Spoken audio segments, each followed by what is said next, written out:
लगभग 5000 वर्ष पूर्व पश्चिमी समुद्र की लहरों के बीच एक ऐसी नगरी बसाई गई थी जिसे समृद्धि का प्रतीक कहा जाता था।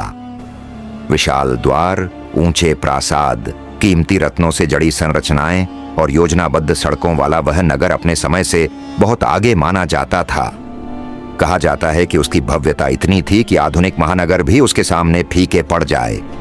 फिर एक समय आया जब वही स्वर्णिम नगरी समुद्र की लहरों में लुप्त हो गई, मानो इतिहास ने स्वयं उसे निगल लिया हो। समय की सुई तेजी से घूमती है और हम पहुंचते हैं 1980 के दशक में। गुजरात के ओखा तट के समीप अरब सागर की सतह पर भारतीय समुद्री पुरातत्व विशेषज्ञों की एक टीम तैयार खड़ी थी।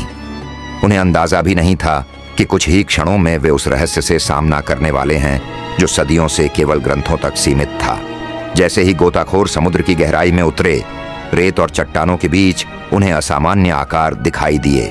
सीधे कोणों में बनी पत्थर की रचनाएं, लंबी दीवारें और ऐसे संरचनात्मक अवशेष जो प्राकृतिक प्रतीत नहीं होते थे।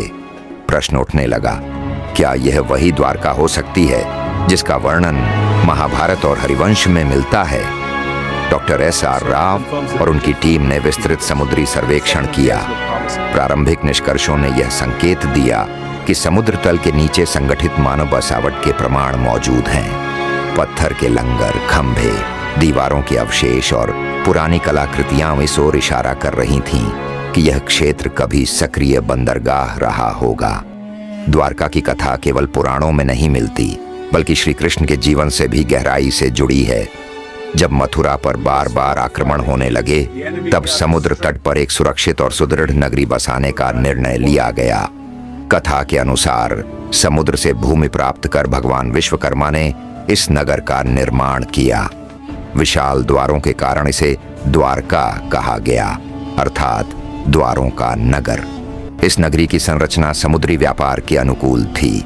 बंदरगाह, जल प्रबंधन प्रणाली और योजनाबद्ध मार्ग इसे एक विकसित समुद्री नगर बनाते थे।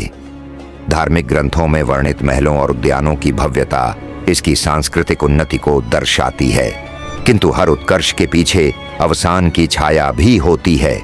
महाभारत युद्ध के पश्चात घटनाक्रम ऐसा बना जिसने यदुवंश के पतन की नींव रखी। श्राप, आंतरिक संघर्ष और नैतिक पतन, इन सब के बीच अंततः श्री कृष्ण ने देह त्याग किया। कथा के अनुसार उनके प्रस्थान के पश्चात समुद्र ने उस नगरी को अपने भीतर समा लिया। सदियों तक यह कथा आस्था का विषय बनी रही। फिर 20वीं शताब्दी में मिले संकेतों ने इतिहासकारों को पुनर्विचार करने पर मजबूर किया। 1960 और 70 के दशक में प्रारंभिक खुदाइयों से यह स्पष्ट हुआ कि यह क्षेत्र अत्यंत प्राचीन है। 1979 के बाद से समुद्री पुरातत्व ने नई दिशा ली। सीमित संसाधनों और तकनीकी चुनौतियों के बावजूद टीमों ने समुद्र तल पर संरचनात्मक अवशेषों की पहचान की।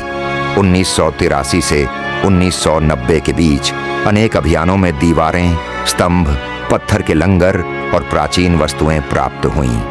कार्बन डेटिंग ने संकेत दिया कि ये अवशेष कई हजार वर्ष पुराने हो सकते हैं। 21वीं सदी में उन्नत सोनार मैपिंग और हाइड्रोग्राफिक सर्वेक्षण के माध्यम से समुद्र तल का विस्तृत डिजिटल मानचित्र तैयार किया गया। इससे स्पष्ट हुआ कि वहां व्यवस्थित निर्माण मौजूद था, संभवतः एक नियोजित समुद्री नगर। अब प्रश्न था, यह डूबा कैसे? समुद्र विज्ञान के अध्ययन बताते हैं कि हजारों वर्ष पूर्व समुद्र स्तर में उल्लेखनीय वृद्धि हुई थी। कुछ शोधों के अनुसार 9000 से 5000 वर्ष पूर्व के बीच समुद्र स्तर में तीव्र परिवर्तन हुए। यदि द्वारका तटीय निम्न भूमि पर बसी थी, तो क्रमिक जल वृद्धि या समुद्री आपदा उसके डूबने का कारण बन सकती है। इस प्रकार आस्था और विज्ञान एक ही बिंदु पर मिलते दिखाई देते हैं।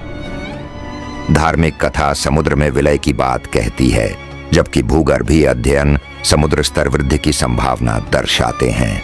आज द्वारका 2 रूपों में विद्यमान है। एक वर्तमान तीर्थ नगरी, दूसरा समुद्र के भीतर मौन पड़े अवशेषों के रूप में। द्वारका केवल एक नगर नहीं, बल्कि स्मृति है, संस्कृति, आस्था और इतिहास के संगम की। जब अगली बार आप समुद्र की लहरों को देखें, तो संभव है कि उनकी गूंज में आपको अतीत की कोई अनकही कहानी सुनाई दे। जय द्वारकाधीश।